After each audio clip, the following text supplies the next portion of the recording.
Hello दोस्तों, हम लोग डीएलएड थर्ड सेमेस्टर के का जो मैथ के कुछ बहुविकल्पीय प्रश्नों को सॉल्व करेंगे स्टेप वाइज स्टेप। तो हम चलते हैं अपने पहले क्वेश्चन पे। पहला क्वेश्चन है, कह रहा है, क्वेश्चन देखिए लिखा है 343/216 कि घन का रूप का आधार है। कह रहा है कि इसका आधार क्या है। तो ये घन दिया है, तो घन का हम क्या करेंगे, आधार को देख लेते हैं कौन सा सही है। तो ये पहला नंबर, ये जो 343 है, ये किसका घन है। तो आप सीधे से बता सकते हैं कि ये घन किसका है, 7 का है। किसका है, जैसे हम 7 का मल्टीप्लीकेशन जब करते हैं 3 बार घन निकालते हैं। घन हम लोग जानते हैं 7 × 7 × 7, ये इसका घन होता है, यानी 7 की पावर 3। और इसका जो मान होता है 343 होता है, 343। तो ऊपर तो 7 आएगा, अंश में जो आएगा कितना आएगा, 7 आएगा। अगर हर की बात करें तो हर 6 का हम 3 बार यानी 6 का यदि हम घन करेंगे तो घन इसका कितना होगा, इसका घन होगा 216। तो इस प्रकार से हम लोग कह सकते हैं कि 343 और 216 का जो घन है, घन का जो आधार है वो क्या है, 7/16 है, नहीं 7/6 है। तो यहाँ से हमारा राइट जवाब जो आया वो क्या आया, 7/16, 7/6 हमारा क्या है, राइट आंसर है। बहुत सिंपल क्वेश्चन है। अगले क्वेश्चन पे चलते हैं। कह रहा कि x की पावर 7 डिवाइडेड बाई x की पावर 9, x की पावर -9 है का मान होगा। तो हम लोग क्या करते हैं, इसे सॉल्यूशन इसका करके देखते हैं क्या इसका आंसर आता है। तो लिखेंगे सॉल्यूशन, इसे हम सॉल्व करते हैं। तो सॉल्यूशन इसका क्या हो जाएगा, देखते हैं, लिखते हैं इसे x - 7 डिवाइडेड बाई x के पावर -9। इसे और आगे सॉल्व हम करेंगे तो क्या हो जाएगा, ऐसे लिख सकते हैं इसे x - 7 अपान x - 9, ये लिख सकते हैं।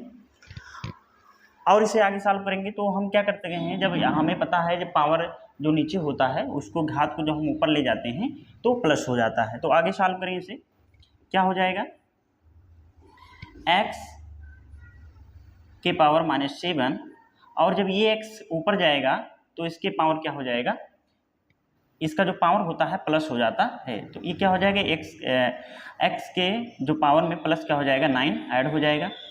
तो इसे और आगे जब हम सॉल्व करेंगे तो क्या बन जाएगा, ये x के पावर बन जाएगा +2, या जो ऑप्शन में लिखा हुआ है x के पावर 2। तो इस प्रकार से हमारा जो पहला विकल्प है, आ विकल्प क्या है, ये हमारा सही है। चलते हैं अगले क्वेश्चन पे। नेक्स्ट क्वेश्चन क्या है, लिखा है कि किसी वृत्त का व्यास 6 सेंटीमीटर है। कह रहा कोई सर्किल है, सर्किल उसका जो व्यास दिया हुआ है, व्यास उसका व्यास जो दिया हुआ है क्या है, इसका जो व्यास दिया हुआ है कितना है, 6 सेंटीमीटर है। व्यास अगर 6 सेंटीमीटर है तो हमें क्या बताना है, वृत्त की त्रिज्या बताना है, वृत्त की त्रिज्या। तो हम लोग क्या जानते हैं कि त्रिज्या का जो फार्मूला होता है, त्रिज्या जो होता है व्यास का आधा होता है। तो त्रिज्या बराबर क्या होता है, व्यास बटे 2। तो अब व्यास का जो वैल्यू हमें दिया है उस वैल्यू को हम रख लेते हैं, उसके मान को रख के हम लोग काट लेते हैं। तो व्यास हमें दिया हुआ है कितना, 6 सेंटीमीटर दिया हुआ है। कितना दिया है, 6 सेंटीमीटर। 2 से इसे डिवाइड कर दो, 2 से डिवाइड करने पर ये कैंसिल हो जाएगा, कितनी बार, 3 बार होगा। तो इस प्रकार से जो हमारा राइट जवाब आ गया, क्या आ गया, 3 सेंटीमीटर आ गया। तो विकल्प हमारा क्या सही है प्यारे दोस्तों, विकल्प क्या सही है, विकल्प हमारा सही है 3 सेंटीमीटर इसकी त्रिज्या आएगी। यानी यहाँ से यहाँ तक की अगर बात किया जाए तो ये 3 सेंटीमीटर इसकी त्रिज्या आएगी। ठीक है, ये हमारा रेडियस होता है, ये हमारा डायमीटर होता है। क्या होता है, डायमीटर। ठीक, अगला क्वेश्चन है, देखते हैं। डीएलएड में पूछा गया है कि कह रहा है कि 6 और 54 का मध्यानुपाती क्या होगा। 6 और 54 का मध्यानुपाती क्या होगा। तो इसे सॉल्व करने के लिए हम क्या, इस समानुपात से आया है क्वेश्चन, तो समानुपात वाला हम देखते हैं क्या होता है कैसे।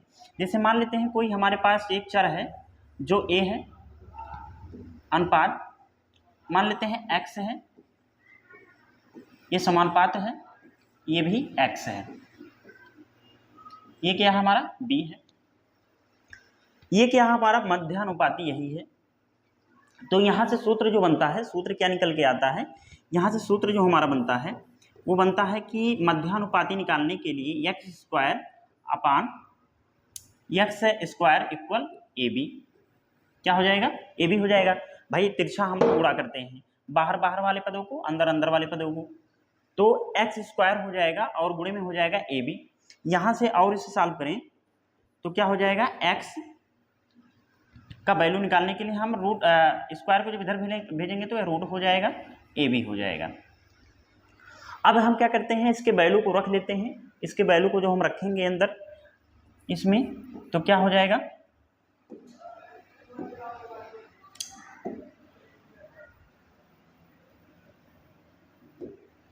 देखिए इसके वैल्यू को जो हम रखते हैं तो क्या होता है,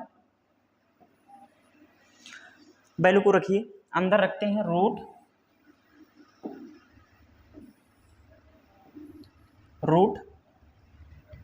6 इंटू 54। इसे और आगे सॉल्व करके थोड़ा हम विस्तारित करके लिखते हैं, क्या हो सकता है ये, 6 इंटू 54 को हम लिख सकते हैं 9 इंटू 6, और 9 को भी और एक तरीके से लिखा जा सकता है, क्या लिख सकते हैं हम इसे, 3 इंटू 3। तो यहाँ से हमारा पेयर बन जाएगा, क्या पेयर बनेगा, पेयर यहाँ से बन जाएगा हमारा 6 इंटू 6 इंटू 3 इंटू 3। तो यहाँ से क्या बन जाएगा, पेयर बन जाएगा। तो पेयर जब हमारा बनेगा तो 6 इंटू 3 हो जाएगा, और हमारा जो आंसर आ जाएगा क्या आ जाएगा, 18 आ जाएगा, 6 त्रिका 18। तो यहाँ पे हमारा जो राइट विकल्प है क्या है, 18 सही है, 18 सही है। देखते हैं अगला क्वेश्चन। तो इतना क्वेश्चन था डीएलएड के 3rd सेमेस्टर में आए हुए प्रश्नों को हमने लिया था। आज इतना ही लेते हैं इस लेक्चर में, और कल हम और नए प्रश्नों को लेके आएंगे आपके सामने। तब तक इजाज़त दीजिए, नमस्कार, धन्यवाद देखने के लिए। और आप नए हों तो चैनल को सब्सक्राइब जरूर करें, लाइक करें और अपने फ्रेंड अपने दोस्तों तक शेयर करें। मिलते हैं अगले वीडियो में, तब तक के लिए जय हिंद।